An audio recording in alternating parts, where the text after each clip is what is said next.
política, académica, tomando la plaza pública como se acostumbraba, no solamente en la visión helenocéntrica de la reflexión de la filosofía política, sino también como ocurría y sigue ocurriendo en las comunidades de los pueblos originarios. Se toma la plaza, se toma la escuela, se toma el atrio de la iglesia, porque es el espacio público, es el espacio donde se encuentra la comunidad. Y quiero iniciar haciendo una reflexión con Aristóteles en relación, fíjese qué interesante, vamos a hablar de la filosofía de la liberación y su papel dentro de la cuarta transformación, y sin embargo voy a iniciar la reflexión retomando a un filósofo clásico como es Aristóteles. Algunos de los críticos del eurocentrismo y el helenocentrismo, tanto en filosofía como en historia, me criticarán, pero yo me defenderé diciendo que el pensamiento es universal y necesitamos retomar lo mejor de todas las tradiciones culturales, lo mejor, todos los componentes crítico-emancipadores de todas las culturas, tenemos que hacer una asunción de ellos, y tenemos que desplegarlos. Aristóteles decía que nosotros somos un ser no muy distinto a los demás seres, por ejemplo los animales. Es más, para Aristóteles nosotros somos un animal, así que no nos espantemos cuando nos digan y nos sentamos ofendidos, cuando nos digan, hey, tu animal, uno tiene que voltear y decir, ¿en qué le puedo servir? Pero Aristóteles dice que este tipo de animal, que somos nosotras y nosotros, es un animal político. ¿Y qué significa político para Aristóteles? Político significa que vive en comunidad, que vive en una polis, y que es justo en ese lugar donde este animal que tiene necesidad de vivir con otros animales semejantes a él, es decir, otros animales políticos, es donde construye instituciones. Y las instituciones no son otra cosa que la cristalización de lo que este tipo de animal, que somos nosotras y nosotros, construye y despliega y realiza los fines propios de su especie. Vean qué interesante, los fines propios de la especie llamada animal político, o sea, nosotros y nosotras, solamente nos realizamos en comunidad. Y aquí reside una importancia fundamental. Si somos animales políticos y lo propio de los animales políticos es hacer política, no podemos no hacer política. En este momento yo estoy haciendo política, estoy orientando la voluntad de ustedes. Cuando el profesor les dice a los estudiantes que va a darles un determinado contenido de una visión de la historia y no critica esa visión eurocéntrica de la historia o la critica, está haciendo política, está orientando la voluntad de los estudiantes. Y cuando un pastor, un presbítero, una catequista, una religiosa está enseñando una determinada doctrina, una creencia religiosa, también está haciendo política. ¿Por qué? Porque está orientando la voluntad de las personas, de los fieles, de los creyentes. Entonces, no podemos no hacer política, inevitablemente.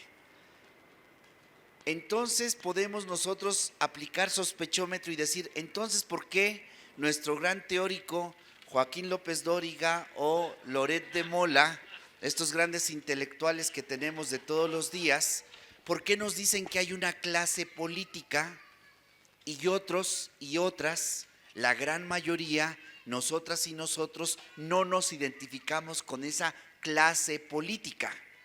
¿Qué quiere decir?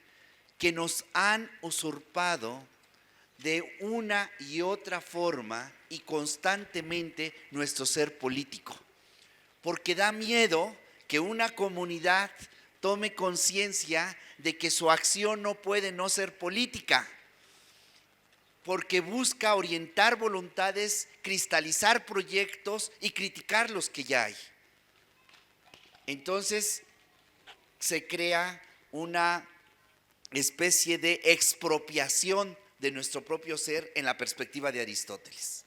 Entonces, esta comunidad política, dice Aristóteles, solamente se realiza, consigue los fines propios de su especie en comunidad.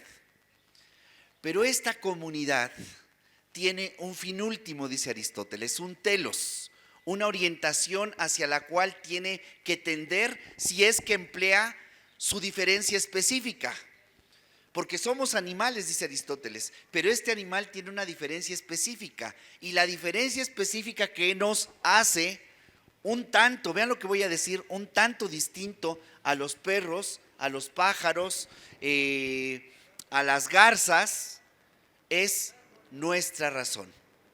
Bueno, estamos hablando de los animales ahorita. No nos vamos a meter más allá porque tendríamos que llevar el curso de metafísica de Aristóteles y me corregirán los que nos invitaron. Juan Manuel, viniste a hablar de la filosofía de la liberación, no de la filosofía de Aristóteles, pero me sirve como pretexto para decir por qué la filosofía de la liberación toma muy en serio el tema de la acción política del conocimiento. Entonces dice Aristóteles que este animal tiene una diferencia específica y esa diferencia específica es la razón. La razón. Y si nosotros actuáramos en la relación cotidiana con nuestras actitudes, nuestros comportamientos, nuestras maneras de ser, nuestras narrativas, de acuerdo a lo que Aristóteles nos está diciendo, es decir, el uso de nuestra razón, lograríamos ese telos, ese fin. Y el fin que propone Aristóteles es la eudaimonía. Eudaimonía en griego está compuesta por un prefijo y una radical o una raíz. El prefijo eu, se acordarán ustedes cuando estudiamos la tabla de elementos, la tabla periódica de los elementos, eu representa algo, un elemento, que es el oro. Y eso se ha tomado como algo bueno. Entonces, la eudaimonía es el buen, bueno, y daimon, que significa demonio, el buen demonio. Esa es la felicidad para Aristóteles. Recordarán ustedes, cuando estudiaron su filosofía en la primaria, secundaria, prepa, que les decían que Sócrates escuchaba una vocecita. Sócrates escuchaba una voz que le decía siempre con quién sí dialogar y con quién no dialogar. Esa voz que escuchaba Sócrates no estaba loco, sino esa voz que escuchaba era su daimon, que le decía, pues ponte a discutir con porque vale la pena. Interpela a porque hay que ponerlo en su lugar, porque no está entendiendo lo que es actuar como un ciudadano ateniense. Entonces Aristóteles dice, el fin de esta comunidad, el fin último de esta comunidad es ser feliz, alcanzar la felicidad. Y si nosotros le preguntamos a Aristóteles, oiga señor Aristóteles, ¿y qué es felicidad? Aristóteles va a decir, la felicidad es el término medio. Pues sí, nos da una orientación, pero no nos termina de responder.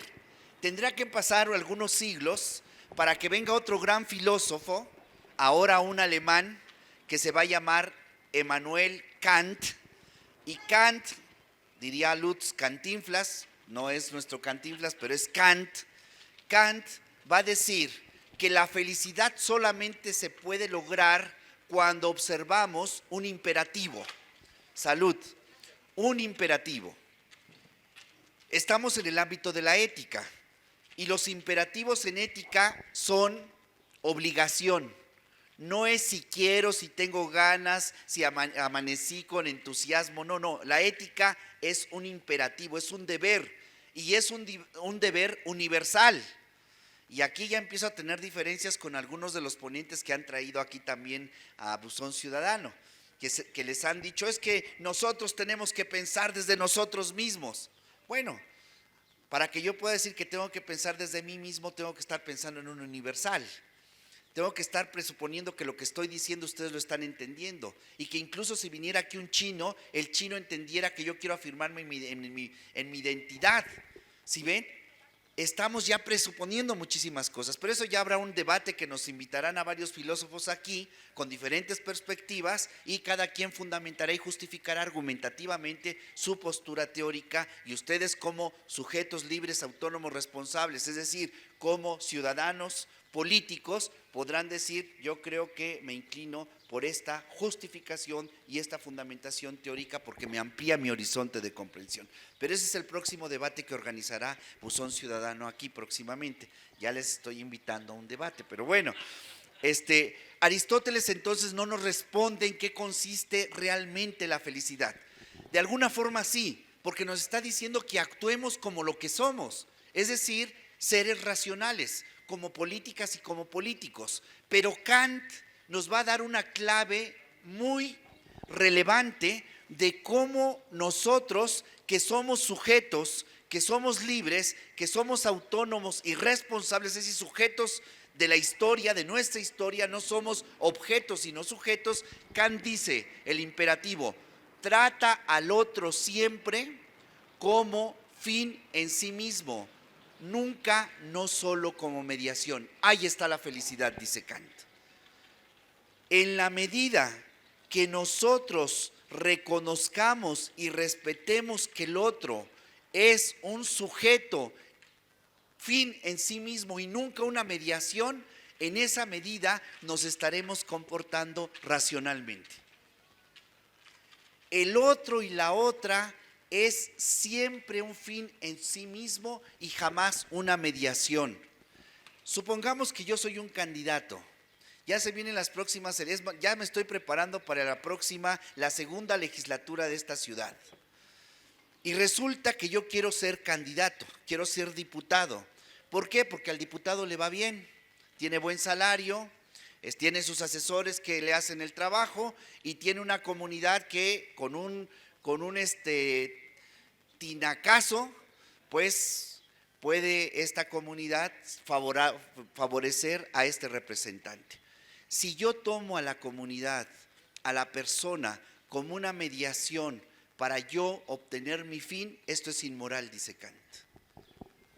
¿Por qué? Porque no estoy tratando a la persona como fin en sí mismo, como fin en sí misma, sino como una mediación para mi interés.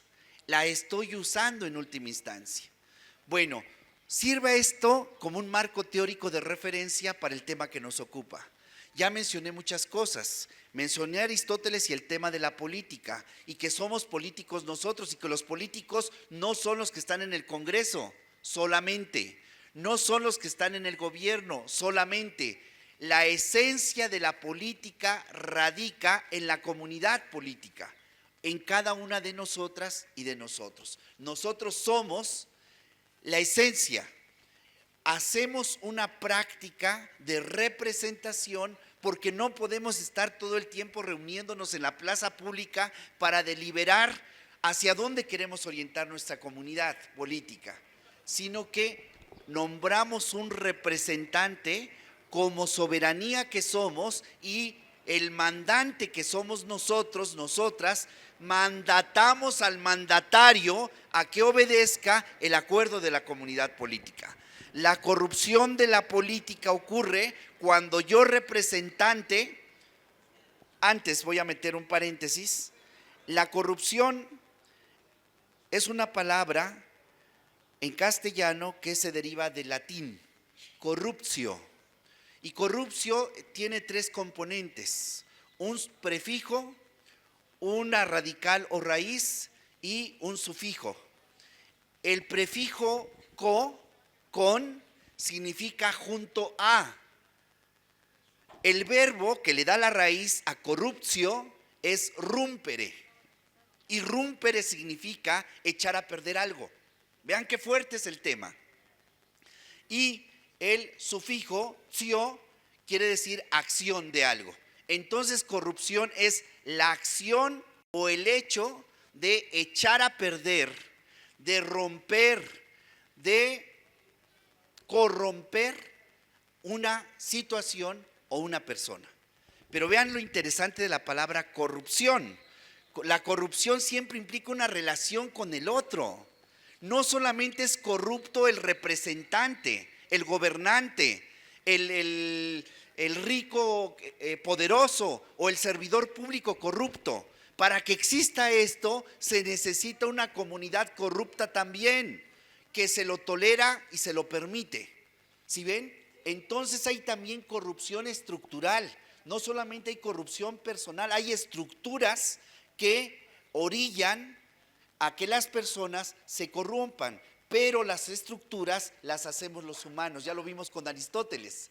Solamente esta comunidad política construye instituciones y en esas instituciones puede lograr la realización propia de su especie. Entonces, hay instituciones a favor de la producción, reproducción, conservación y desarrollo de la vida humana de la comunidad, y hay instituciones que obstaculizan dicho desarrollo y dicho despliegue. Pero lo fundamental en los dos casos es que estas instituciones las hacemos los humanos, las construimos la comunidad política, y si las construimos, las podemos transformar.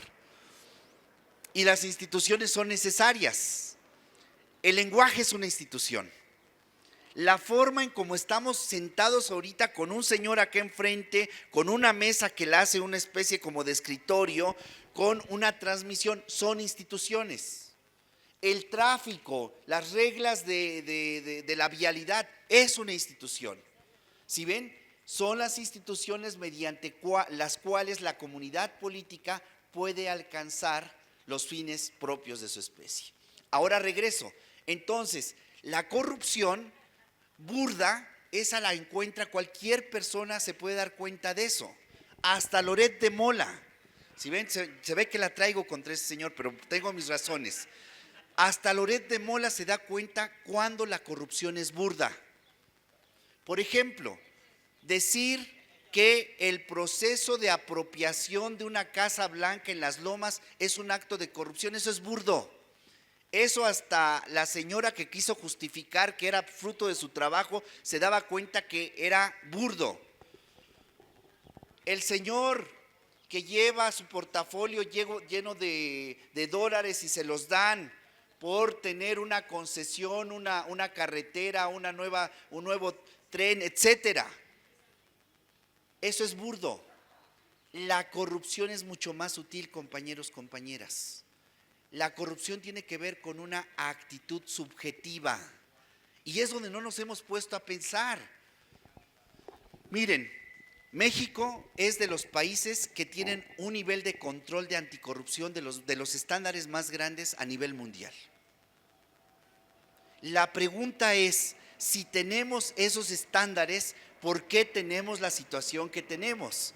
¿Por qué, a pesar de que ya entró el nuevo gobierno y estamos esperando que se transformen las cosas de una manera radical, es decir, de raíz, tenemos que luchar contra esas trabas que se están poniendo?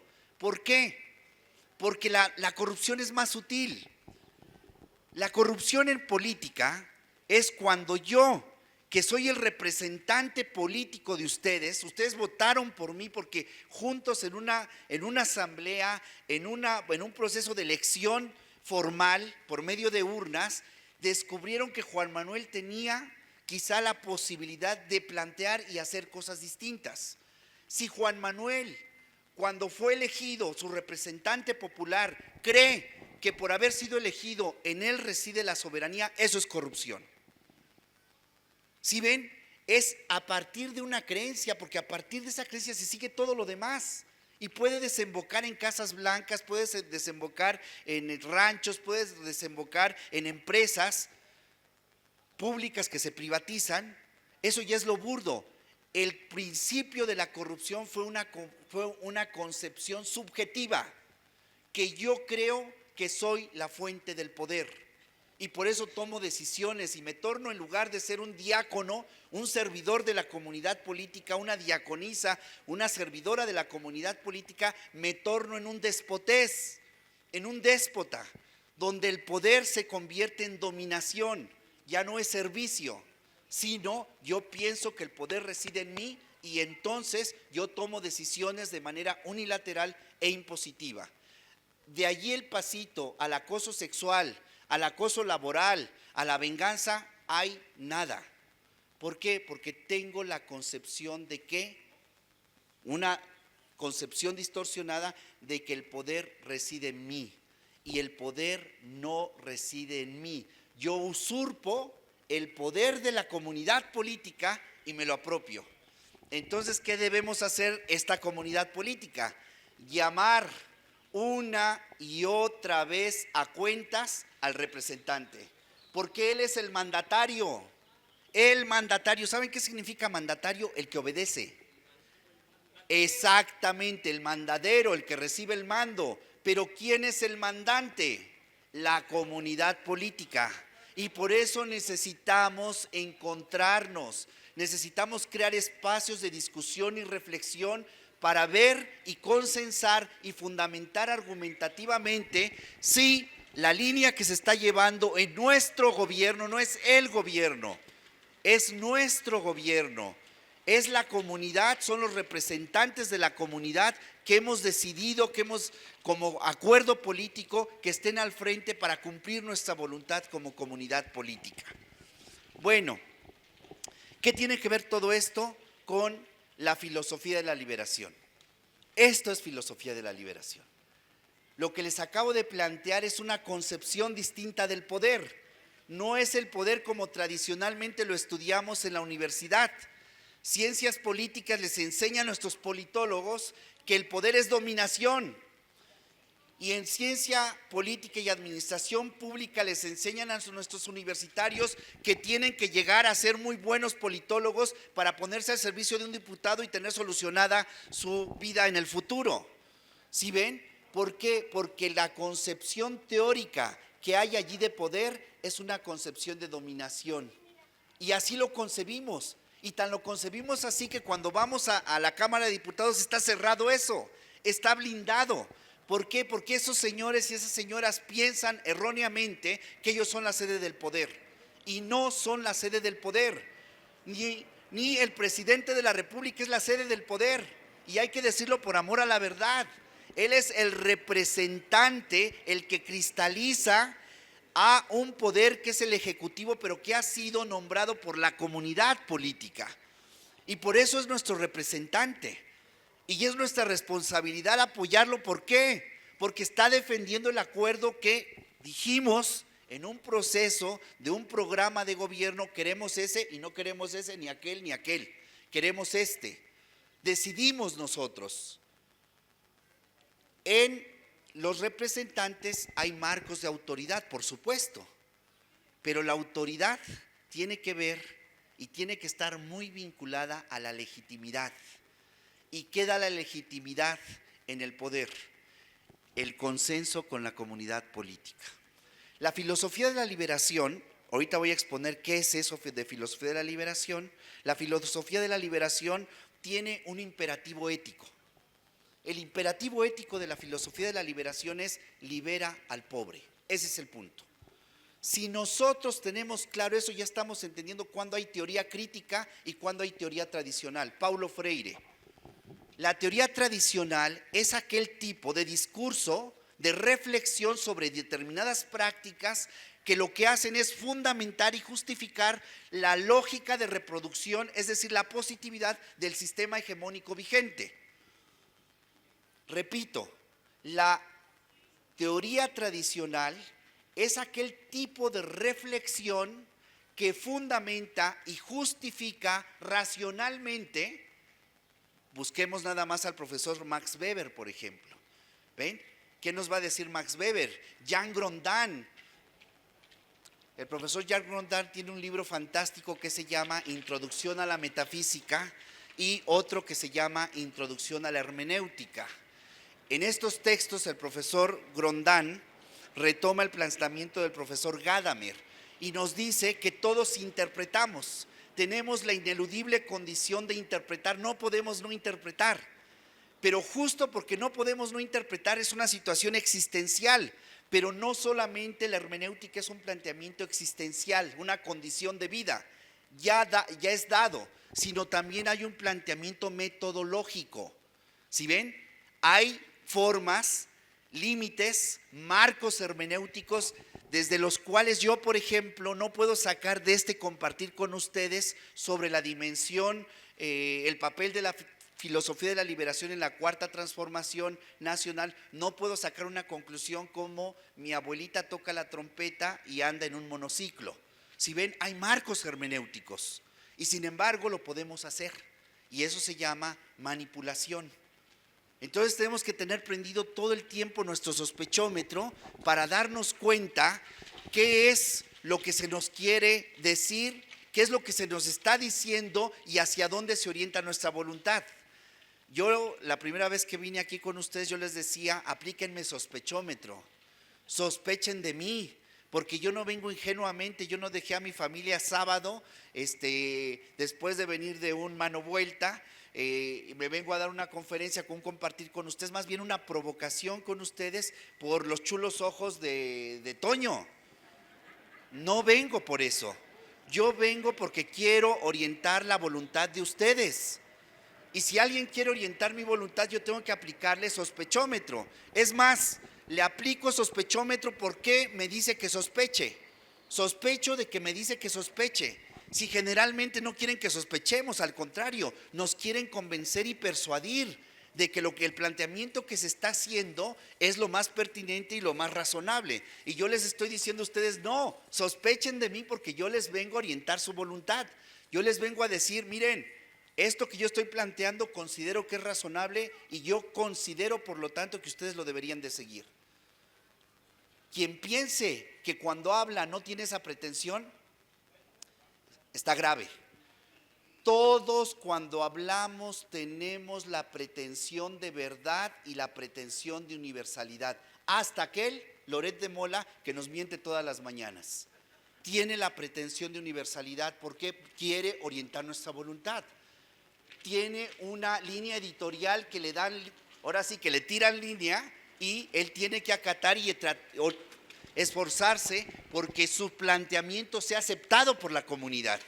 Bueno, en este caso los televidentes que ahí estamos todo el tiempo esperando a que nos diga qué tenemos que hacer, ¿no? Bien, cierro todo como marco hermenéutico que les he dado para entrar a lo básico.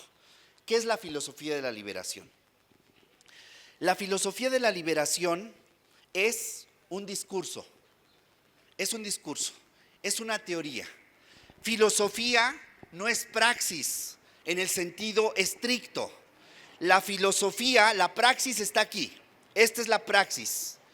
Yo estoy haciendo una lucha de reivindicación de los derechos, problemas con otra intervención de la vez pasada. Aquí yo creo que sí tenemos que hablar de derechos humanos, de derechos sociales, etcétera, pero ya llegaremos. Hay una lucha por la reivindicación de unos nuevos derechos. Piensen ustedes, hay muchos que son tienen más juventud acumulada que yo y hay otros que están más jóvenes que yo. Piensen ustedes pensar en las sociedades de convivencia en los años 80. ¿Era posible eso? Es más, ni se planteaba. ¿Qué es lo que ha pasado? Que hemos nosotros protagonizado procesos de lucha de ciertos sectores donde exigen que sus derechos, por ejemplo, en una sociedad de convivencia, sea reconocido en una legislación. ¿Sí ven? ¿Existía ese derecho? No existía. Hay un proceso de lucha y reivindicación para llegar hasta acá. Esto es la praxis, lo que acabo de mencionar. La reflexión sobre esa praxis, esa es la teoría, esa es la filosofía. Se los voy a poner teológicamente el tema. Yo vengo ahorita, que me vine del metro caminando para acá, hicimos un mano vuelta por Iztacalco y de repente escucho que tocan las campanas. Sonaron las campanas y de repente veo que van familias, algunas mujeres mayores con sus rebozos, van y se meten a un edificio. Y ese edificio tiene unos picos. Y hasta arriba de los picos hay una especie de cruces, o más bien unas cruces, y allá están tocando las campanas. Después sale un señor con una capa como del santo o algo así, alcancé a ver yo, y seguido como de dos también, otros dos niñitos con una cruz y como una cosa que echaba humo. ¿Qué estoy describiendo? El fenómeno. Si ven, estoy describiendo el fenómeno. Eso, y después entra una niña vestida de blanco atrás, con un señor arreglado, muy elegante, con otra señora y otra familia, otros chiquitos muy arregladitos. Se calman las campanas, entran, y antes de entrar, el señor que venía con la capa les echa como un agua. Y yo dije, ¿qué está pasando aquí? Todo lo que acabo de describir, compañeros, compañeras, esto es la praxis, esta es la acción, esta es la realidad, este es el principio histórico material concreto. La reflexión que yo hago sobre esto, ahora me voy a poner como teólogo, permítanme, fíjense cómo cambia mi lenguaje. Acabo de presenciar una celebración religiosa donde el presbítero junto con sus acólitos, uno del dectorado y otro del acolitado, vienen a recibir a una niña que va a hacer su primera comunión. Esa comunión le va a permitir a esta niña participar en las celebraciones religiosas de la Eucaristía. ¿Qué ocurre en la Eucaristía? El proceso de transubstanciación del pan y el vino en el cuerpo y la sangre de Yeshua ben José, pero ahora como Mesías. ¿Vieron todo lo que dije? Cómo describí primero el fenómeno, lo que aparecía, y luego el sentido que tiene todo esto en la praxis, pero no es lo mismo. Una cosa es la praxis y otra cosa es la teoría, aunque los dos estén interretrorelacionados. ¿Quién es el criterio? La praxis. La praxis nos da qué pensar y cómo pensarlo. Y la responsabilidad de los teóricos y las teóricas, o sea, de todas y todos nosotros, somos filósofos, según Aristóteles, la tarea de nosotros es dar razón de la realidad. Eso es filosofía. La filosofía es el esfuerzo de reflexión que hacemos los seres filosóficas, nosotros, para dar razón de nuestra realidad. Eso es filosofía.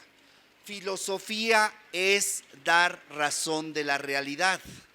Pero resulta que hay filosofías a favor de unos, los que están arriba, y hay filosofías que están a favor de otros, los que están abajo. La opción de la filosofía de la liberación como discurso es dar razón a esa pregunta que hizo Marx: ¿por qué hay pobres?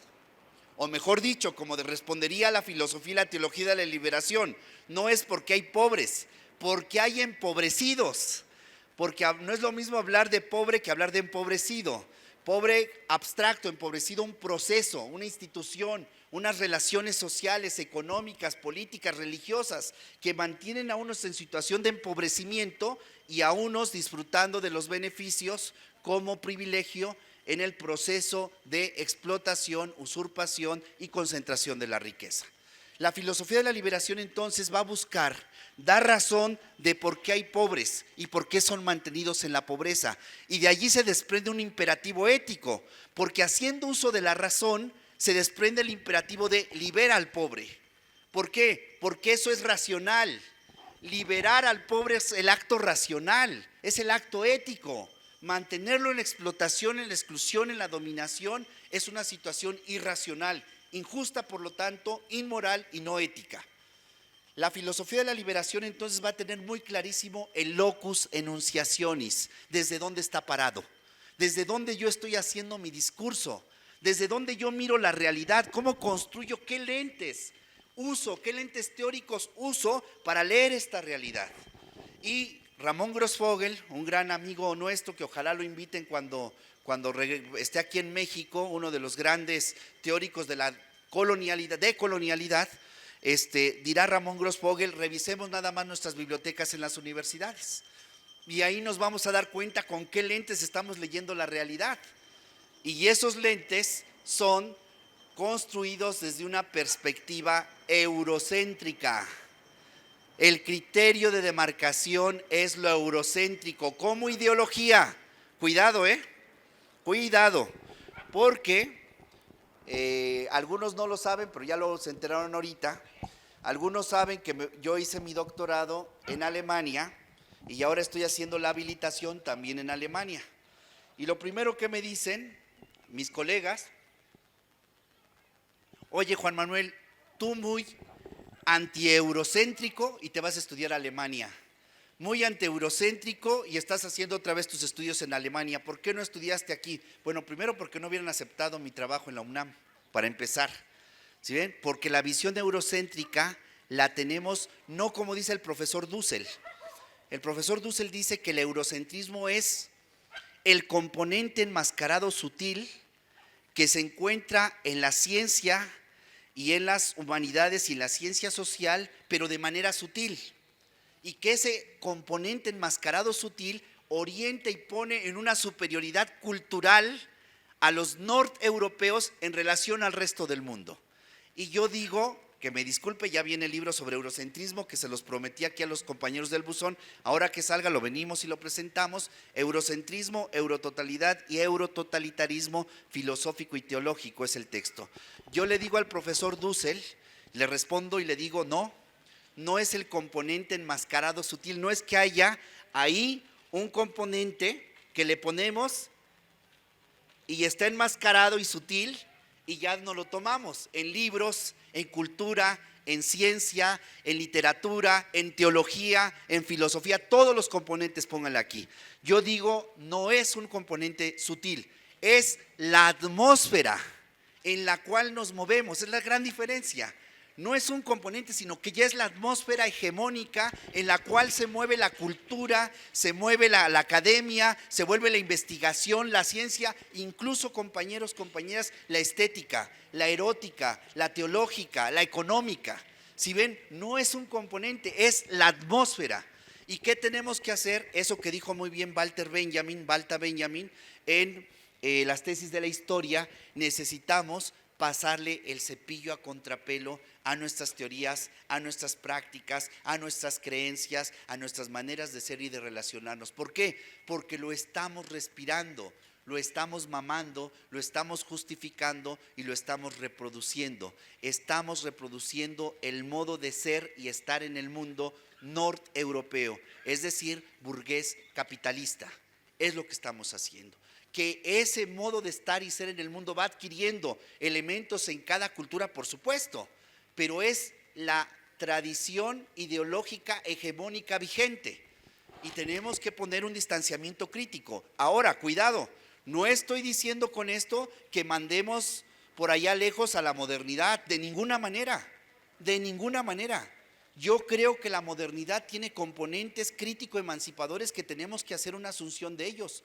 Piensa en un componente, por ejemplo, Kant. Cuando Kant dice en la crítica de la razón pura y en la… Se me fue el texto de la metafísica, un librito muy pequeñito, dice Kant: aude sapere, atrévete a pensar. ¿Quién puede decirle a Kant: no, usted es un eurocéntrico, no lo pelo? Seríamos tontos si fuese el caso. Al revés, hay que leer a Kant para retomar a Kant, contra Kant, más allá de Kant. Hay que leer a Aristóteles, con Aristóteles, contra Aristóteles, más allá de Aristóteles. Pero también hay que leer a las y los Tlamatinime, los sabios y filósofos nahuas, y hay que leernos a Nezahualcóyotl, a Nezahualpili, pero también a las Tlamatinime, a las mujeres. ¿Quiénes eran estas sabias? Pues tenemos una, por ejemplo, tenemos un testimonio importantísimo en el códice de Xochimilco, Xochicíhuatl, la señora de Xochimilco, por ejemplo, que tenemos incluso una pintura de ella en un códice. Fantástico, conocer nuestras propias tradiciones también, pero no solamente eso es nuestro. La tradición de los pueblos originarios no solamente es nuestra, también el eurocentrismo, también la modernidad, también el liberalismo, también el capitalismo y también las ideas anarquistas y las ideas marxistas están en nosotros. parte de nosotros. El asunto es que hagamos un ejercicio de racionalidad crítica y les pasemos a todo eso el cepillo a contrapelo y reivindiquemos lo que se deba reivindicar porque es racional, porque es pertinente, porque es ético, y pongamos un alto y digamos esto es ideología y de ninguna manera vamos a aceptar esa ideología. Eso hace la teología, la filosofía de la liberación. El profesor Enrique Dussel es la filosofía de la liberación en la cual yo me inscribo. Lo que hace es retomar los componentes crítico-emancipadores de las diversas tradiciones y desplegarlos en un discurso que se propone la transformación radical, es decir, de raíz, de una sociedad donde la comunidad política pueda producir, reproducir, conservar y desarrollar su vida en comunidad. Este es Marx, pero también ¿cómo se va a hacer eso? Mediante el diálogo, el acuerdo, la conversación, la deliberación. Eso es Appel Habermas, ¿sí ven? Pero también es Kant, es alcanzar esa paz perpetua, que no es otra cosa que, teológicamente hablando, el reino de Dios ya, pero todavía no. Es decir, que tengamos justicia, libertad, democracia, o que tengamos lo que llamaban los indígenas Inxochilincuicatl, que tengamos flores y cantos. ¿Sí ven? Entonces, es un diálogo entre las distintas tradiciones, no solamente europeas de pensamiento filosófico, sino también africanas, asiáticas, del extremo oriente del oriente, es decir, nuestros parientes, los chinos, con el núcleo ético mítico mongólico. Recuerden ustedes, ya lo expusimos aquí en este espacio. Lo que somos nosotros es producto de un proceso intercultural, de un proceso interreligioso, y a partir de ese proceso, de este cóctel de tradiciones culturales, de estos núcleos éticos míticos que nos constituyen como comunidad política, como cultura, rescatemos los componentes crítico-emancipadores. Y si yo me pongo los lentes del feminismo, tengo que pasar a cuello y a contrapelo al machismo, a la misoginia y a la intolerancia del otro. Y si me pongo los lentes críticos de Marx, tengo que pasar el cepillo a contrapelo al capitalismo explotador, que no puede tener rostro humano, porque es un sistema intrínsecamente inmoral. Para poderse producir, reproducirse y conservar el capitalismo, precisa necesariamente de un proceso de explotación del otro, del trabajo no pagado al trabajador, es decir, de una injusticia. No puede existir capitalismo con rostro humano, esa es una tontera. Es al revés. El capitalista si su sistema necesita de los humanos para poder tener acumulación. ¿Ven? Entonces, depende de dónde me ubique. En la pedagogía, yo no puedo seguir con la pedagogía tradicional, diría Paulo Freire, sino necesito una pedagogía crítica que tome la experiencia previa y los conocimientos previos de las personas, porque todos sabemos, algunos unas cosas, otros otras cosas.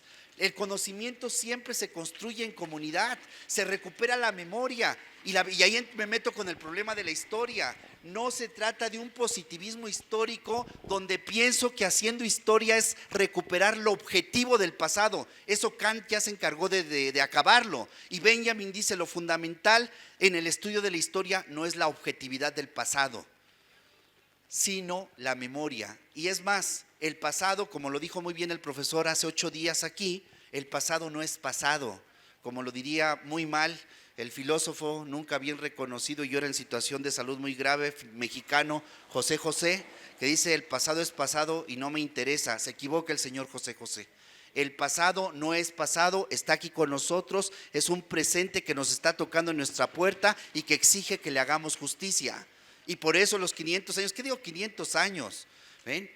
Todo sistema de opresión, porque también nuestros mexicas, pregúntenles a los tepanecas, quienes sean de Azcapotzalco, de Coyoacán, lo saben muy bien, quienes sean de la zona del Estado de México Norte, si es que son ñañú u otomí, o si son mazahuas, pregúntenles a ver qué referencia les dan sobre los mexicas. Voy a entender, todo sistema de opresión hay que pasarle el cepillo a contrapelo, y el tema del machismo, el tema del capitalismo, el tema del eurocentrismo, me parece a mí, son fundamentales. ¿Qué hace la filosofía de la liberación? Aplicar sospechómetro a todas esas situaciones de opresión y mostrar su inequidad, su injusticia y en última instancia su irracionalidad. ¿Ven? Entonces el lugar desde donde nos ponemos es fundamental. Eso se llama en términos teóricos, pero el profesor Dussel le llama el locus enunciationis. ¿Cuál es mi lugar de enunciación? Tengo un lugar social, un lugar sexual, un lugar racial, un lugar geopolítico, un lugar académico. Hay que tener mucha claridad de esos lugares. ¿Por qué? Porque esos lugares nos van a dar la perspectiva con la que vamos a interpretar la realidad que se nos presenta y en muchos de los casos la realidad que se nos impone.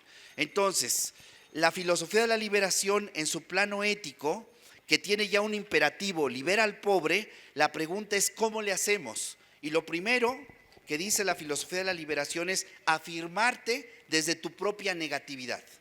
Necesitamos afirmar nuestra negatividad, negar esa negatividad para podernos afirmar nosotros, pero necesitamos primero conocer cuáles son nuestras negatividades.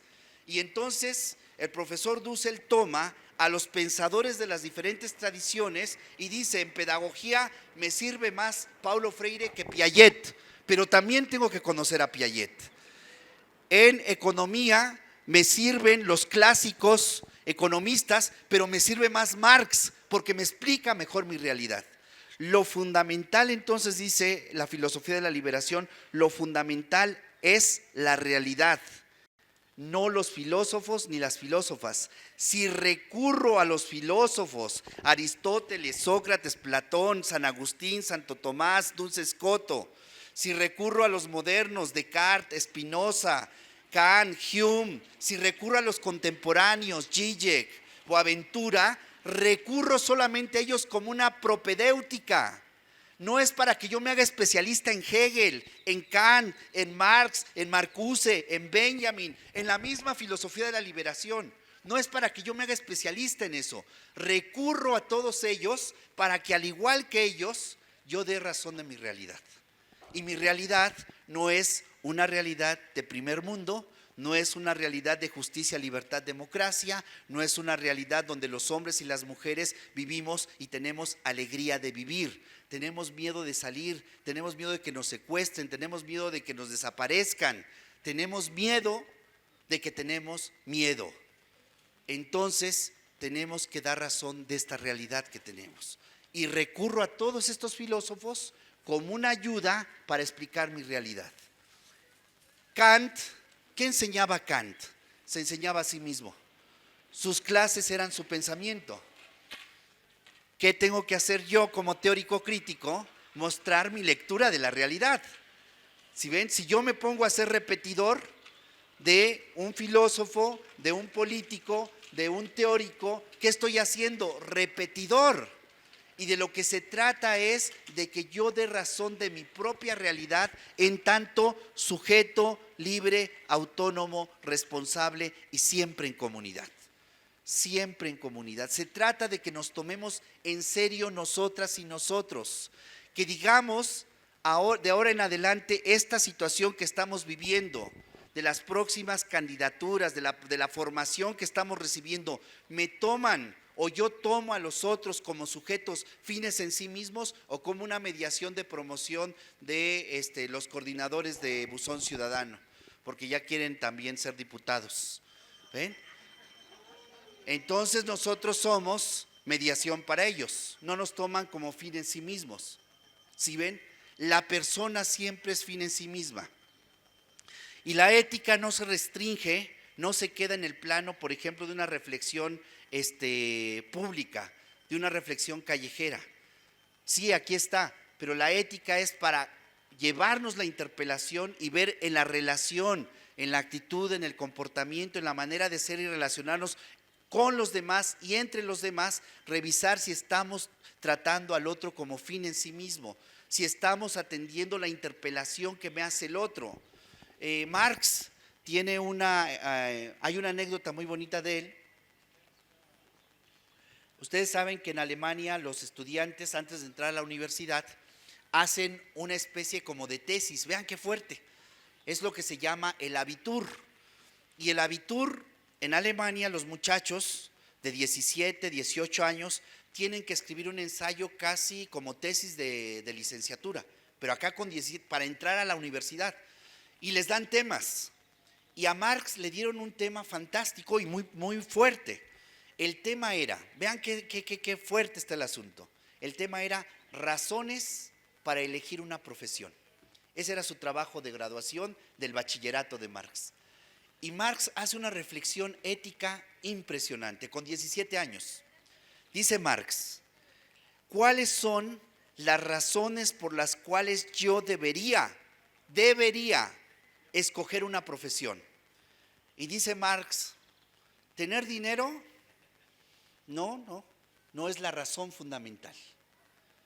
Ser famoso tampoco es la razón fundamental. Que todos reconozcan mi obra y digan qué inteligente hombre, no vale la pena. Y dice Marx, ¿cuál es la razón por la cual sí vale elegir una profesión?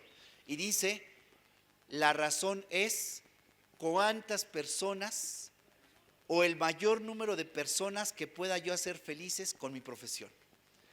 El criterio no fue él, el criterio fue el otro. Este es pensamiento crítico, este es pensamiento de liberación.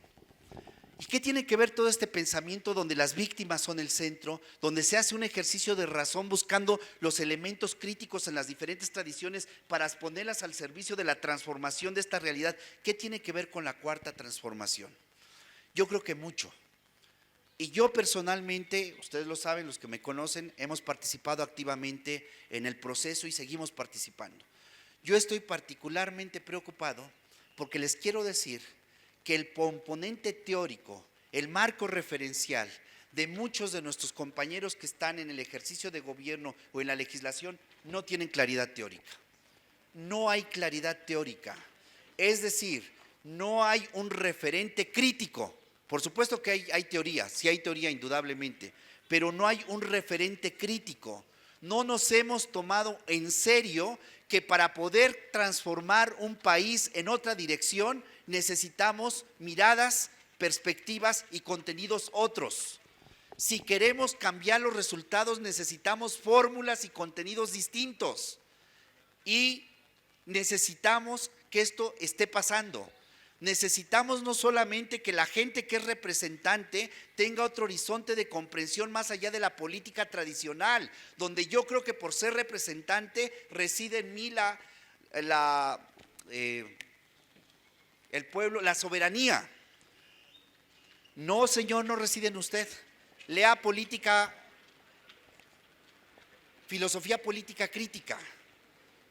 Lo que usted está haciendo es reproduciendo lo mismo, nada más que ahora en lugar de estar de otro color está uno color vino, pero el referente teórico es el mismo.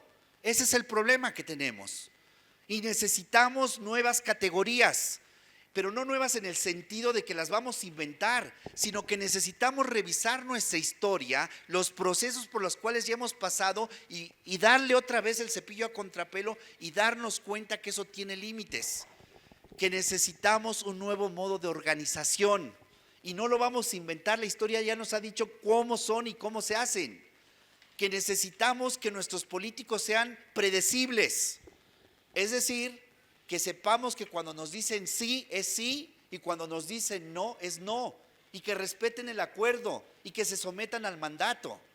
Pero para eso necesitamos una teoría distinta y ese es el papel de la filosofía de la liberación, me parece a mí.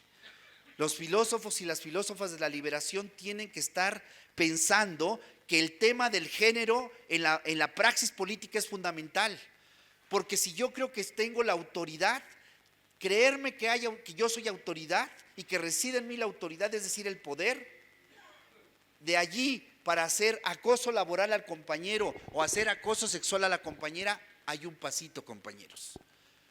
Pero si yo sé que he recibido un encargo, un mandato de la comunidad y que gracias a la comunidad estoy acá y estoy para servirles y servirles bien, es otra perspectiva. Y que tengo que rendirles cuentas y que tengo que ser transparente y que tengo que observar los procesos normativos y las normas de operación de los programas, etcétera, etcétera. Y aparte de todo eso, que es necesario pero no suficiente, hay unos principios éticos que debo observar. Imagínense.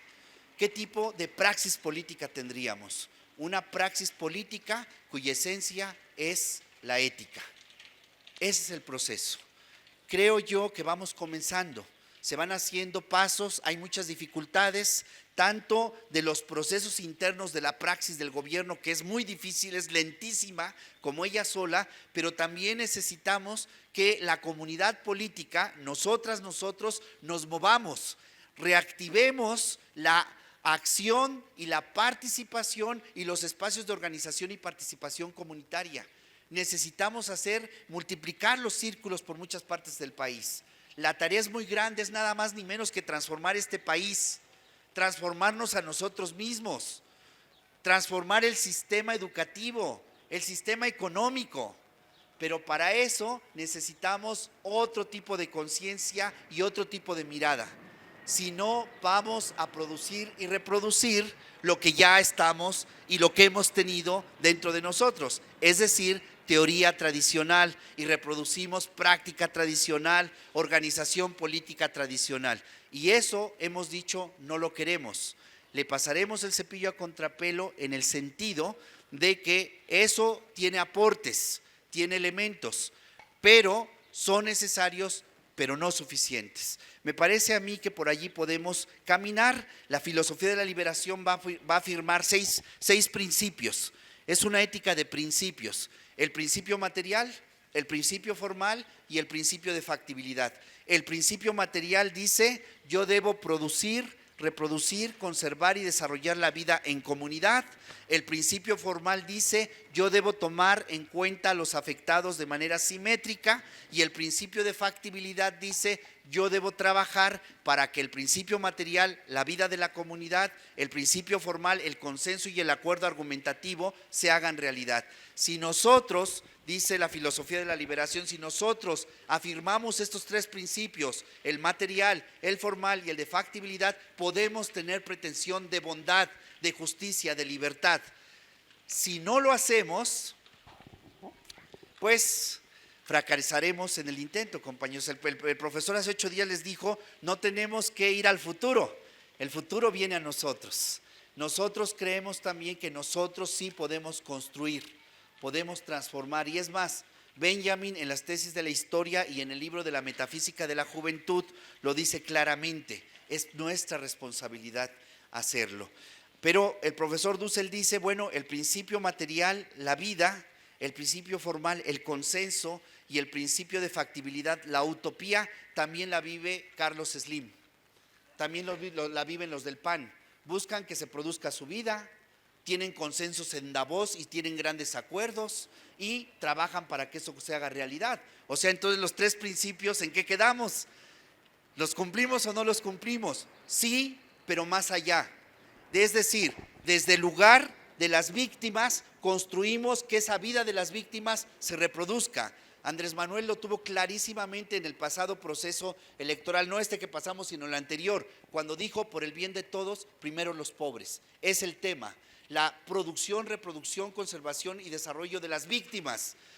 ¿Y el acuerdo de quién? ¿El consenso de quién? De las víctimas, de la comunidad política, del pueblo. Y este pueblo que se organiza y este pueblo que toma conciencia, se educa, construye consensos. ¿Para qué? Para transformar y negar la negatividad que le quita vida a la comunidad política y crear espacios y recuperar experiencias y desplegar también proyectos que ya han sido exitosos en la historia, en nuestra larga historia como comunidad política.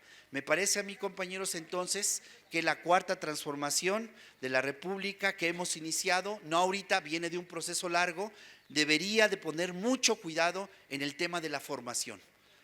La formación es fundamental, lo dijo Frei Beto. Frei Beto le preguntaron, no hace mucho, le preguntaron: oiga, ¿qué opina del proceso del fracaso de esta primavera de izquierda que se dio en América Latina? ¿Dónde está la clave del fracaso? Dice: la corrupción. Dice: no, hay algo detrás de la corrupción. ¿Y qué es eso? Que los partidos y los gobiernos de izquierda olvidaron lo fundamental: la formación ideológica en el sentido gramsciano, la formación de las ideas desde la perspectiva crítica. Me parece a mí que no podemos cometer el mismo error. No debemos cometer el mismo error. Ya las universidades críticas, muy pocas, por cierto, deberían de estar pensando sus teóricos este proceso. ¿Cómo vamos a construir una comunidad donde las relaciones de respeto y reconocimiento a las mujeres, a los niños y a las niñas tengan particular cuidado? ¿Cómo vamos a garantizar que la organización y la estructuración de una comunidad política garantice los derechos de los adultos mayores? ¿Cómo lo hacemos? Deberíamos estar pensando todo esto. Deberíamos estar este país en movimiento, pero necesitamos teoría, necesitamos reflexión y necesitamos formación. Ojalá que Frei Beto no vuelva a decir, como diría el INE, después de 6 años, se los dije. Ojalá no, ojalá no. ¿Por qué les digo esto? Porque es nuestra responsabilidad, porque tenemos que hacerlo. No tenemos que esperar a que el partido lo diga, no tenemos que esperar a que el dirigente lo diga, el coordinador, el presidente. Tenemos que tomarnos en serio nuestro ser de sujetos libres, autónomos, responsables. Es nuestra propia responsabilidad. Muchas gracias.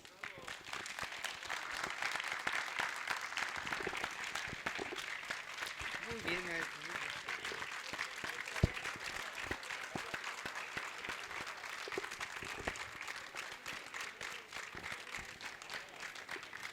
Sí, vamos a iniciar ahora la participación de ustedes. Ya saben, sobre el mismo tema para concentrarnos en él, y vamos a iniciar pues con la participación. Mientras hacemos un pequeño paréntesis para solicitarles su apoyo para seguir haciendo carteles, porque ya ven que el próximo sábado vamos a presentar un libro que tiene que ver con la vida de Emiliano Zapata. Sí, es un libro de Miguel Sánchez, es una novela que se llama Chinameca, 10 de abril de 1919, que es sobre el asesinato de Emiliano Zapata.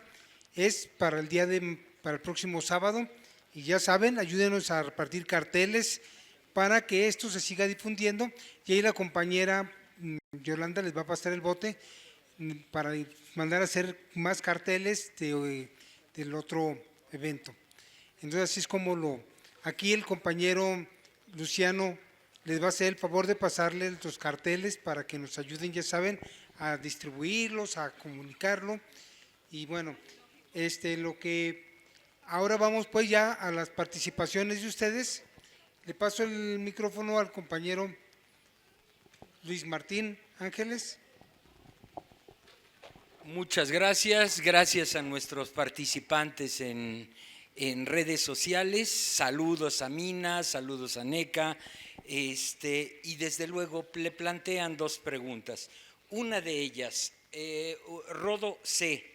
pregunta respecto a la reina, la Tlatoani Xochitl de Xochimilco, que si puede dar sus datos, Xochitzihuatl.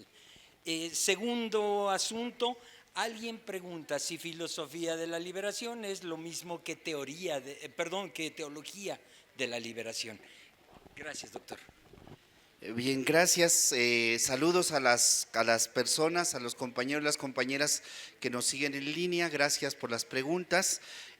Bueno, primero decir, Xochitzihuatl fue esposa del señor de Xochimilco. Hay un códice donde está ella dibujada, entonces es el único referente que tenemos de una tlamatini, mujer, y eso es muy importantísimo, porque justo Bernardino de Sahagún, que no escribe Historia General de las Cosas de la Nueva España, Bernardino de Sahagún, sino lo escribe la comunidad indígena de Tlatelolco, que son un grupo de indígenas formados en el Colegio de Tlatelolco, pero que entran en contacto con las y los tlamatinimes sobrevivientes y redactan el texto en náhuatl de Coloquios y Doctrina Cristiana, redactan el códice mal llamado Historia General de las Cosas de la Nueva España, pero Bernardino de Sahagún lo que hace es una traducción, es decir, hace su propia versión y no traduce literalmente el texto de la comunidad indígena de Tlatelolco. ¿Qué dice en relación a los sabios y filósofos? Es la historia general. dice que existían hombres y mujeres. Este texto viene a confirmar, este códice, este Amoshme, mejor dicho, Amochtli, viene a confirmar lo que Bernardino de Sahagún y los indígenas de la comunidad de Tlatelolco nos recogen en testimonios. Él puede poner allí el señor de Tlatelolco, googlear, y es probable que lo encuentre. Y si no, que espere mi texto sobre el Nican Mopowa, y allí tiene la información sobre todo esta mujer, que es fundamental. Hay que hacer una reivindicación y recuperación de la perspectiva de las mujeres en la historia, en la filosofía, en la teología y en el pensamiento de los propios indígenas, y la política no se diga. En relación, la diferencia entre filosofía y teología es, sí hay una diferencia. El objeto de estudio de la teología, como se dice allí, es teos teu, joteos teu en griego, Dios. Diosa, diríamos nosotros desde otra perspectiva, es lo divino, el objeto de estudio. Mientras que en la filosofía es el sentido estricto de la razón. La teología parte de un presupuesto, una revelación divina. Ahí está el presupuesto fundamental cuando hacemos teología. Y en teología podemos hacer cristología cuando nos referimos a Jesús, neumatología cuando nos referimos al Espíritu Santo, teo-logía cuando nos referimos a Dios, o mariología cuando nos referimos a María, o eclesiología. Estoy hablando de teología cristiana. Otras tradiciones, la teología musulmana, la teología judía tienen otros componentes y otros contenidos, pero estos tres componentes de teología parten de un supuesto, la revelación de Dios. La filosofía no parte de ningún supuesto que no sea la razón misma. Esa es la diferencia. Buenas tardes. Me voy a salir un poquitito del tema.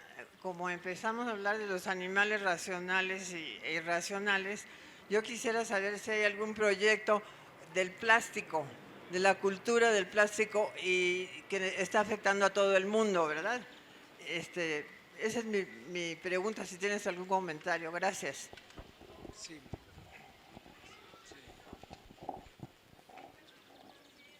Buenas tardes. Yo quisiera preguntar,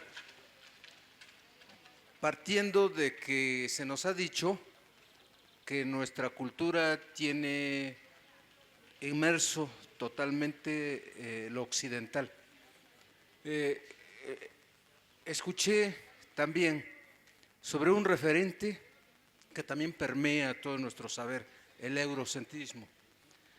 Yo quisiera preguntar concretamente qué alternativas teóricas concretas nos podría decir para nutrirnos dentro de un marco más crítico, apropiado, para incidir para los cambios que exige la cuarta transformación. Eso sería la... Sí, ya son todos. Perdón. Muchas gracias. Mi pregunta es en relación a Obrador. Por ahí se fugó una carta donde va hacia el rey para pedir, no necesariamente disculpas, pero un reconocimiento a lo que ha sucedido en México.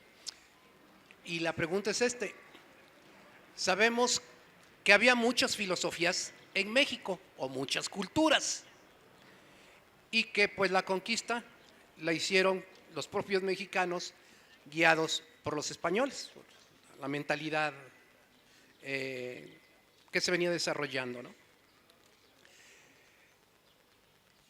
En este sentido, porque las otras filosofías, las otras culturas, pues estaban pues contra los aztecas, porque pues eran los que la rifaban en ese tiempo, eran los monarcas de entonces, eran los de las guerras floridas, bla, bla, bla, ¿no? ¿Cómo se pudiera explicar la filosofía anterior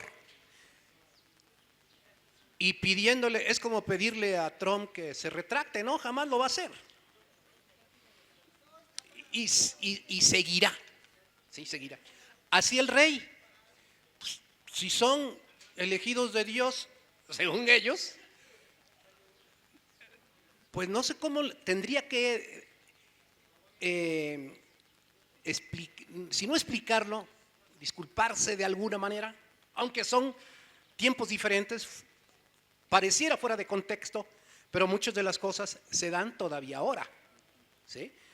Cuando hablamos de los de abajo.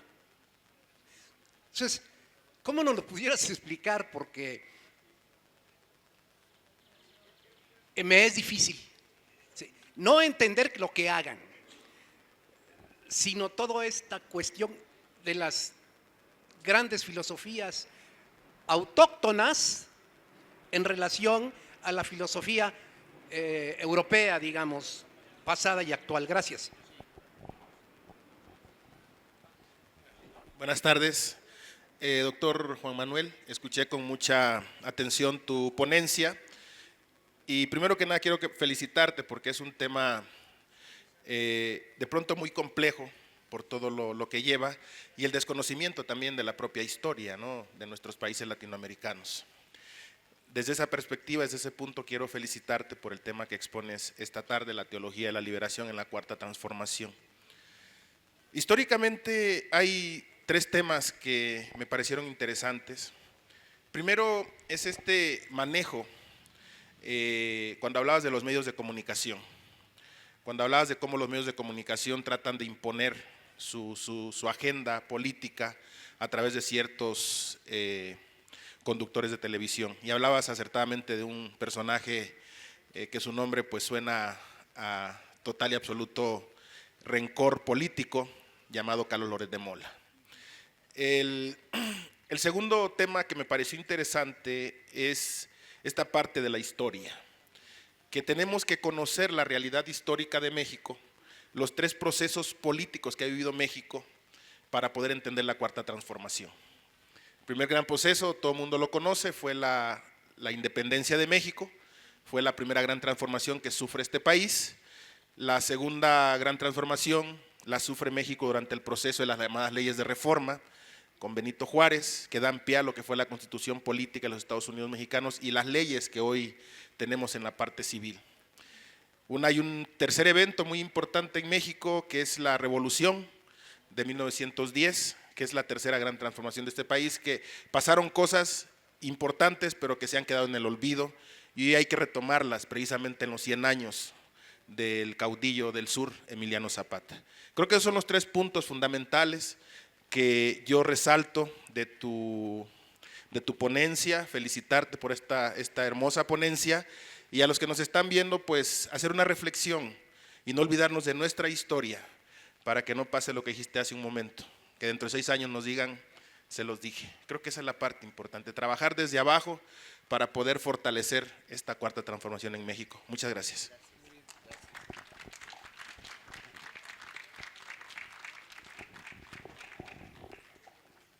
Compañeros,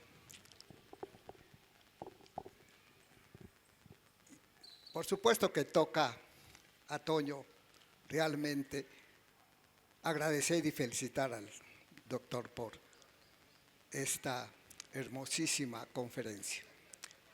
Pero a mí me quedó una inquietud, maestro.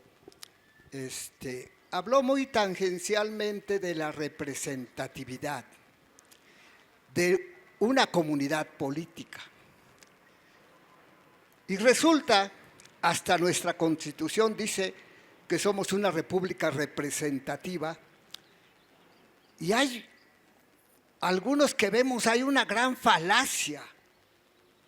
Es difícil una representatividad de una comunidad, no solo por la corrupción que de por sí existe en eso que llaman clase política, sino porque objetiva y subjetivamente es difícil interpretar los sentimientos y las aspiraciones de una comunidad. No solamente porque se los apropia o se apropia de todo el representante, sino que es difícil interpretar a una comunidad. Y mucho le agradecería a ver si pudiera ampliarnos este concepto, porque para nosotros, para la cuarta transformación, va a ser un punto nodal. Porque los que llegaron por ahora como representantes de Morena no tienen ni pizca de idea de lo que es Morena. Y finalmente, si es posible, porque la cuarta transformación, un breve comentario, la cuarta transformación está eliminando la primera gran transformación trágica y genocida y destructiva que fue la conquista. Pues ¿cómo? Eso no solamente transformó, sino destruyó de raíz muchas comunidades. Muchas gracias, maestro. Vuelvo a tomar el micrófono para dar voz a nuestros compañeros y amigos de redes sociales, de YouTube principalmente. Rosa María Valle Urías, ¿dónde lo sigo, por favor, doctor? Gracias. María Luisa Mier Espinosa, las nuevas universidades Benito Juárez deben tener esa filosofía de la cual habla el doctor Juan Manuel Contreras Colín. Por otro lado, NECA pregunta a Buzón Ciudadano, ¿qué se está haciendo erróneamente en la cuarta transformación? ¿Qué crítica tiene el doctor Contreras contra el desempeño del gobierno hasta ahora? Por supuesto, manda felicitaciones el grupo de Café Tacuba. Agradecemos muchísimo, recibimos saludos de Nueva York y de otros visitantes nuestros a través de YouTube. Agradecemos mucho. Me atrevo a hacer aquí un paréntesis para solicitar la ayuda a través de este medio para nuestros grupos amigos. La Nueva República en este momento tiene por ahí algunas necesidades de tipo económico. Ustedes saben, somos grupos que nos autosustentamos con las cooperaciones, con las ayudas. En el portal de el radio La Nueva República, www.lanuevarepublica.org, hay datos para hacer aportaciones a través de una tarjeta saldazo en cualquier OXXO. Cualquier ayuda es bienvenida. Agradecemos mucho. Sí. Aprovecho para mandarles un saludo a la radiodifusora, la radio comunitaria Hermanos Cerdán de Tehuacán, Puebla, quien está retransmitiendo en vivo este evento. Nos siguen desde hace varios años y lo transmiten en vivo, allá por Tehuacán, Puebla. Y bueno, pues le paso el micrófono a Juan Manuel. En relación, voy a hacer unos breves comentarios sobre las preguntas que hicieron y sobre los comentarios que también hicieron. La cultura del plástico, pues justo parte de la responsabilidad de sujetos libres, autónomos, responsables, de gente que toma conciencia y sabe que todo está interretrorelacionado, que la naturaleza, que nosotros somos naturaleza también, que no somos algo extraño a ella, sino somos en ella, pues deberíamos de asumir actitudes de mucha responsabilidad en lo cotidiano. A mí me encanta un autor que se llama Emmanuel Levinas, tiene varios libros, uno de ellos que es paradigmático, Totalidad de Infinito, y me gusta mucho Levinas porque la ética para Emmanuel Levinas son actitudes muy concretas, muy pequeñas. Es ofrecer el asiento a la persona que lo necesita, es saludar al otro en la mañana cuando me levanto y decirle buenos días, ¿cómo estás? ¿Cómo amaneciste? Es una actitud, es un comportamiento. Y eso, dice, va haciendo la diferencia, porque en última instancia esas actitudes cotidianas son la cristalización de grandes ideas que tenemos acá. Pero como tenemos las grandes ideas del modo de producción capitalista de UCC, vótese y no te importe qué pase con lo demás, de la irresponsabilidad, pues claro, entonces tenemos, por ejemplo, voy a empezar con la crítica aquí, los vasos.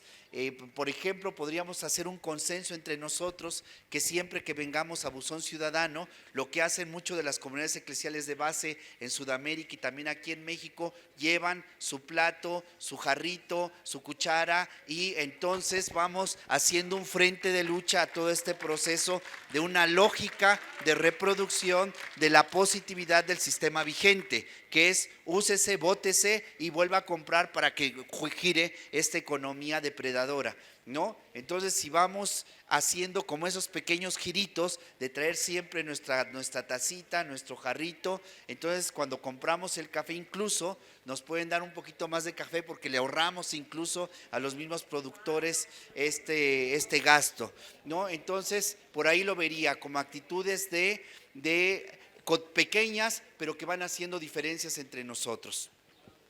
En relación al tema de la filosofía occidental, cómo la hemos asumido, cómo la traemos en la piel y con ella el eurocentrismo, sí, así es. De hecho, va a salir un libro próximamente, ya está en prensa por fin, ya está en la imprenta, que se va a llamar Teorías Críticas y Eurocentrismo, crítica a la ideología hegemónica vigente.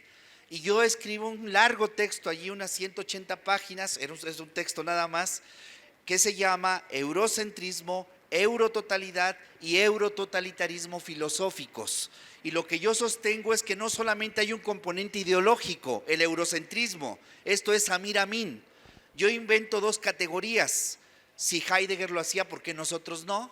Pues yo dije, voy a inventar las mías e invento la eurototalidad. La eurototalidad, retomo a Hannah Arendt, y la eurototalidad es un mundo europeizado, norteuropeizado. El mundo tiene que funcionar así y vamos hacia allá y lo hemos hecho durante 500 años, que ha sido el tiempo que tiene Europa de ser centro del sistema mundo. Europa hasta el 1492 no era más que un pinchurriento grupo de reinos cristianos que se peleaban entre ellos y estaban orillados y cercados por el mundo otomano musulmán que iba desde las Islas Canarias hasta las Filipinas. Imagínense lo que significó todo esto. Realmente quienes hacían la vinculación y religación del sistema interregional hasta el siglo XVI fue el mundo musulmán, que por cierto tuvo 7 años de presencia en España. En realidad nosotros tendríamos que decir, nosotros tenemos genética musulmana, judía también, algo de cristiana, porque fueron muy recientes después los cristianos en la península ibérica, y toda esa construcción teórica intercultural también la tenemos nosotros. Lo que quiero decir es que sí tenemos el eurocentrismo metido. ¿Por qué? ¿Qué se enseña en la Facultad de Filosofía y Letras de la UNAM? Eurocentrismo. Eurocentrismo, la filosofía empieza con los griegos, termina con los griegos, y todo el pensamiento ese es un invento del siglo XVIII del romanticismo alemán. Léanse mi texto, por favor, de eurocentrismo, eurototalidad y eurototalitarismo. ¿Y qué proponemos allí mismo? Proponemos una mirada hacia otros lugares y otras regiones. Recuperamos la filosofía bantú, la filosofía egipcia, la filosofía mesopotámica, la filosofía de la India, del Indostán, de los pueblos del desierto del Gobi, pero también la filosofía de los pueblos de América, que van desde los Inuit hasta Tierra de Fuego, con un ejercicio nada más. Vienen 4 tomos que publicamos el profesor Reigadas y yo, que espero salgan este año también, 4 tomos, con una muestra nada más de 120 pueblos del continente americano, o sea, de los pueblos originarios, mostrando el pensamiento filosófico, que nos inscribimos en una relación mucho más profunda y de las más interesantes, que es el núcleo ético mítico mongólico, con los pueblos como la China, Japón, y el proceso de humanización del continente americano por medio del estrecho de Beringia o Bering, pero también por las Polinesias y las Malenesias, y estos son nuestros pueblos originarios, que tienen un vínculo y una religación con el extremo oriente del oriente, que después viene el mundo semita, el núcleo ético mítico semita, el mundo bantú, el mundo egipcio, el mundo mesopotámico, vía los judíos, vía los cristianos hasta el siglo IV después de Cristo. Después constituyen al núcleo ético mítico indoeuropeo con los pueblos de Norte Europa, que se establecen en la península ibérica, y luego los musulmanes con 7 siglos de presencia en la península ibérica, y luego el encontronazo en el proceso de guerra, invasión y conquista y dominación de los pueblos originarios de América, y estos somos nosotros. y después métanle la cuarta raíz, el África Bantú con los pueblos africanos, veamos la zona de los afromexicanos en Guerrero, la zona de los africanos en Veracruz con el gran movimiento de Ñanga y la liberación de los pueblos negros, que también nosotros tenemos esto en nosotros. Y luego póngale también otro elemento fantástico, la presencia de los gitanos en México. Y estos somos todos nosotros. Entonces, sí tenemos una ideología hegemónica, eurocéntrica, pero también tenemos otros componentes muy importantes que tenemos que conocer, valorar, reivindicar y amar, porque también somos eso nosotros. Entonces ahí está la filosofía de la liberación, la filosofía crítica, la filosofía decolonial, la filosofía feminista, que nos permite otras miradas y una reivindicación de todo aquello que ha sido excluido. Los núcleos éticos míticos entonces son muy importantes. Tengo unas conferencias en internet en la Escuela de Formación Política Carlos Ometotzin, donde hago una explicación en módulos de 5 o 6 sesiones hasta 8 sesiones, donde explico los núcleos éticos míticos. Por ejemplo, la carta de Andrés Manuel al rey de España, pero se centró sobre todo en el tema de las respuestas de las filosofías. ¿Qué otras respuestas hay? Bueno, no, les digo que no tenemos que inventar las cosas. En el siglo XVI ya están las respuestas propias al proceso de guerra, de invasión, conquista y dominación y saqueo que operaron los cristianos europeos. Fíjense cómo digo, no digo españoles, los cristianos europeos. La riqueza de México, la riqueza de Zacatecas, de Potosí, la riqueza de Perú, la riqueza de Mesoamérica no se queda en España, no solamente en España. Recuerden ustedes que Carlos V es Carlos V de el Sacro Imperio Romano de Nación Germánica, de Alemania. Cuando ustedes tengan tiempo y se puedan ir de paseo a Bayreuth, a Nuremberg, a Lübeck, sí se pueden ir de paseo como yo, me meto a Google y empiezo a navegar allí, a pasearme con el monito y se va dando uno cuenta de las cosas. Bueno, ahí está la riqueza también de las iglesias, el tesoro, los grandes retablos de las iglesias en Alemania son del oro y de la plata de América. Recuerden ustedes que la plata llegaba vía el Guadalquivir, llegaba a la Torre de la Plata, justamente como se le llama este edificio que está allí en Sevilla, y de allí pasaba a Madrid, pero no se quedaba en Madrid, se iba justamente a Brujas. ¿Ustedes creen que Brujas, o sea, Holanda, se va a desprender de España nada más porque los chulos ojos de los españoles ya no les gustaron o de Carlos V? No, es un asunto de concentración de la riqueza que venía de América. ¿Y eso qué les va a permitir a los tristes reinos periféricos, provinciales, cristianos de Norte Europa? Porque acuérdense ustedes, otros problemas que tenemos de interpretación en historia, dijo un profesor aquí, es que con los barcos llegó también el medievo. Bueno, cuidado, España no fue medieval. España tiene la presencia del mundo musulmán hasta el 1492 y el mundo musulmán es el centro del sistema interregional. El mundo medieval es Norte Europa, no es España. Hay que poner mucho matiz y por eso necesitamos ponernos a estudiar y vernos los detalles. Tenemos que hacer filosofía, teología de los detalles, porque en los detalles está la diferencia.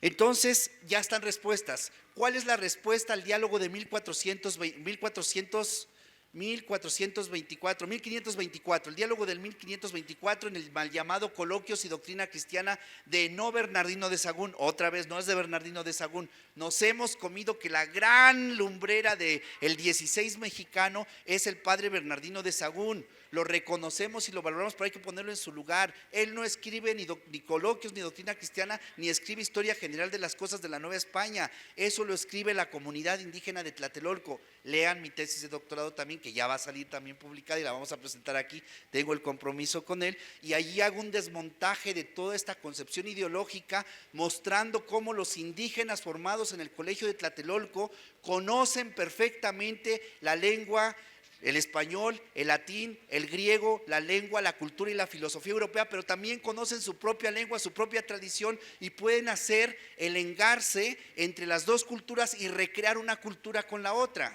Y eso somos nosotros. ¿Ven? Y esos que dicen, es que llegaron y nos conquistaron, sí, chulos tus ojos, ¿de dónde eres? A ver. Vamos a ver, o sea, hay que poner las cosas como son. Somos producto de un proceso de dominación, sí. Somos productos de un proceso de invasión, conquista, dominación, sí. Pero también somos producto de un proceso intercultural. Efectivamente, donde lo blanco se impuso como lo que es, donde el cristianismo se impuso como lo que es, donde el cacique se impuso y se le usó como lo que es para la dominación de los de abajo.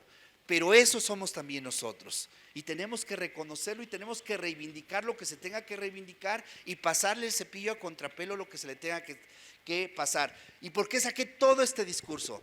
Porque justo los mismos indígenas en el 1524, en Coloquios y Doctrinas Cristianas, los cristianos les dicen: nosotros les vamos a traer la verdadera religión, les vamos a mostrar al verdadero Dios, al verdadero conocimiento. Y dicen los tlamatinimes sobrevivientes: extraña forma de hablar que nosotros no conocemos.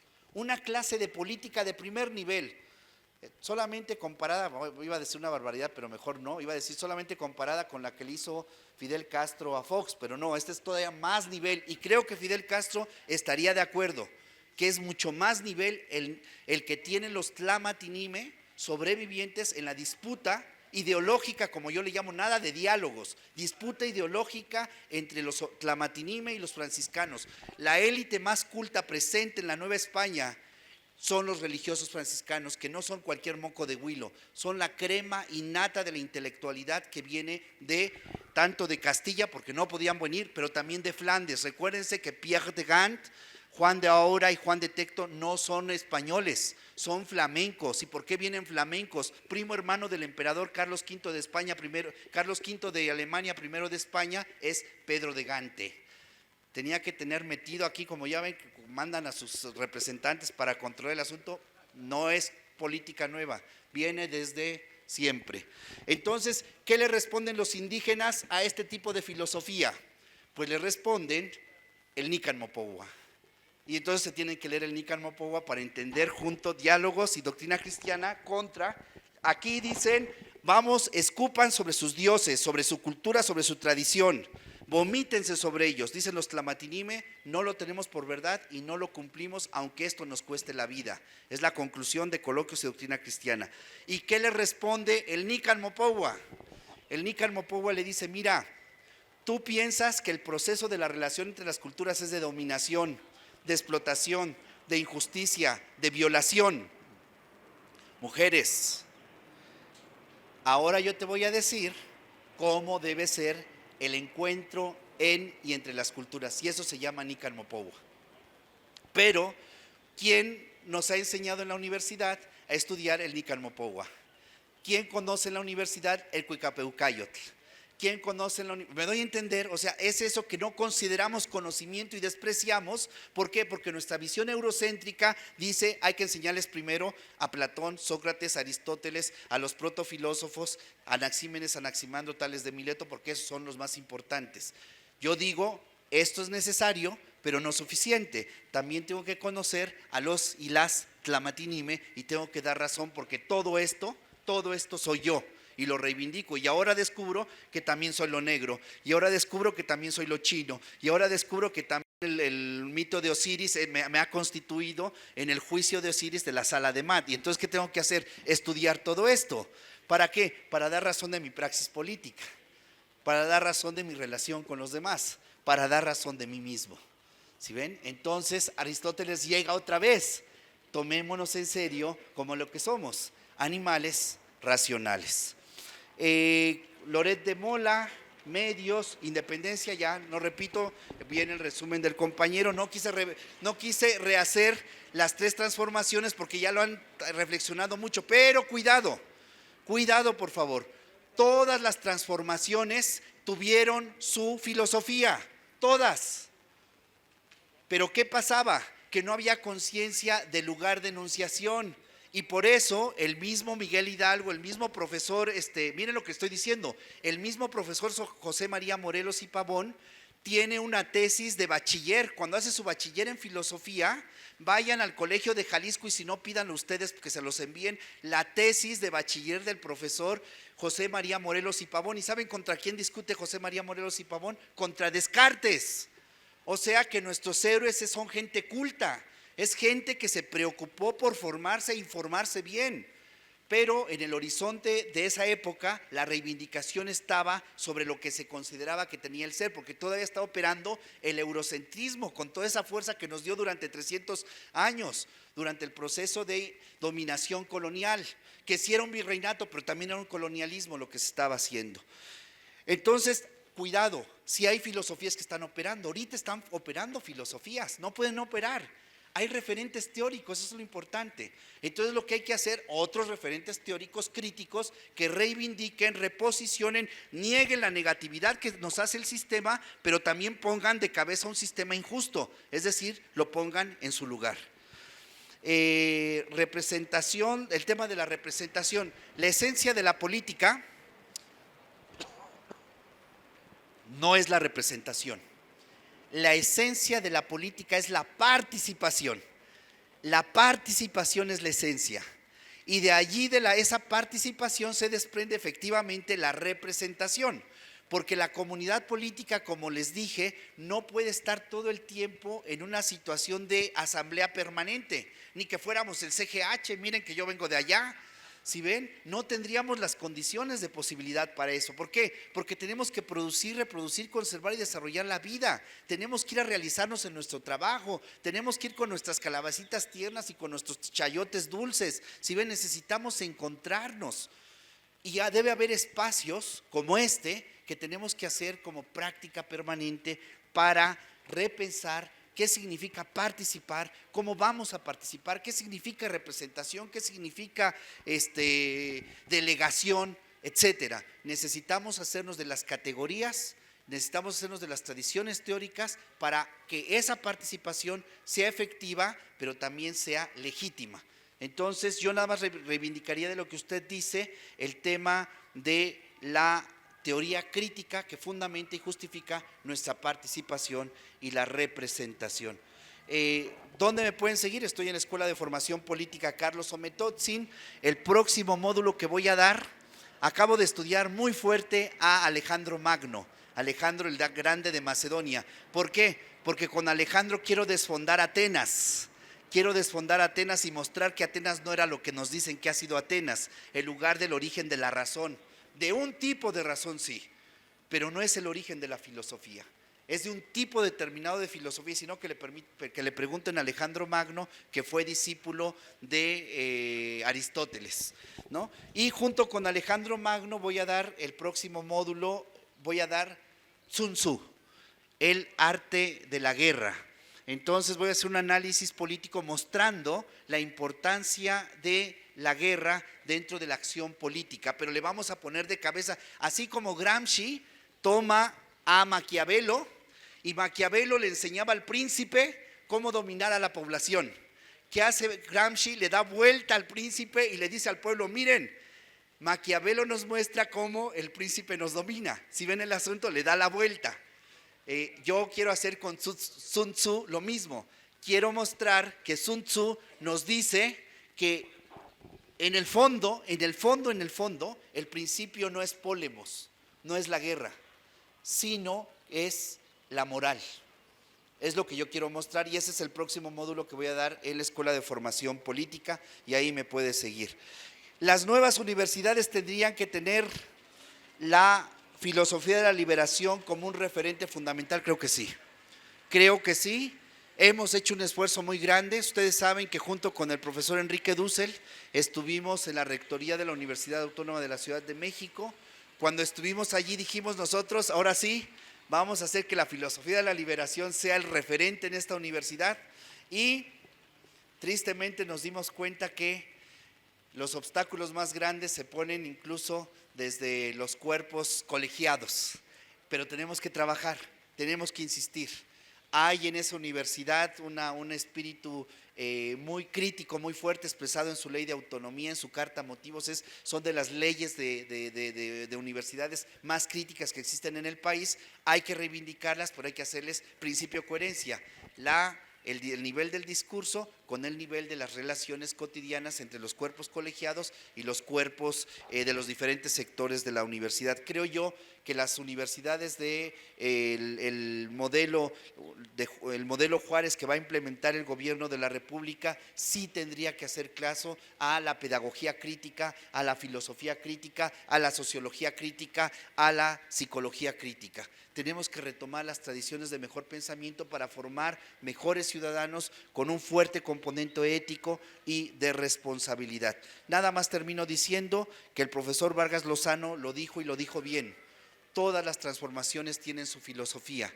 Creo yo que la filosofía de esta cuarta transformación tiene que ser una filosofía crítica, en primer lugar, tiene que ser una filosofía donde la interculturalidad juega un rol muy importante, tiene que ser una filosofía donde la perspectiva de género, la reivindicación de la dignidad y los derechos de las mujeres estén presentes como un tema transversal, pero también tiene que ser una filosofía donde las condiciones materiales de posibilidad, como es el medio ambiente, la ecología, sean también consideradas porque es condición de posibilidad para la reproducción de la vida humana en comunidad. Bueno, he atendido sus preguntas. Muchas gracias y arrieros somos y en el camino andamos y aquí nos volveremos a encontrar. Muchas gracias. Doctor, continúan llegando preguntas.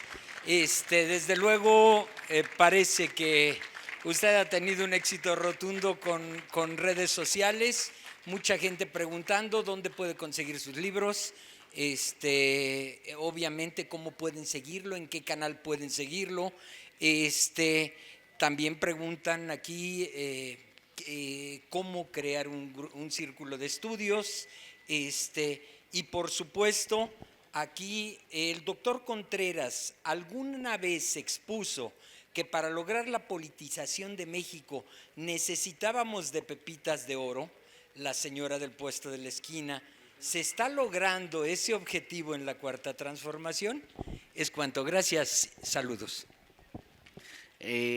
Yo hablaba de granos de oro más que de pepitas, pero bueno, ya le ponemos pepitas de oro.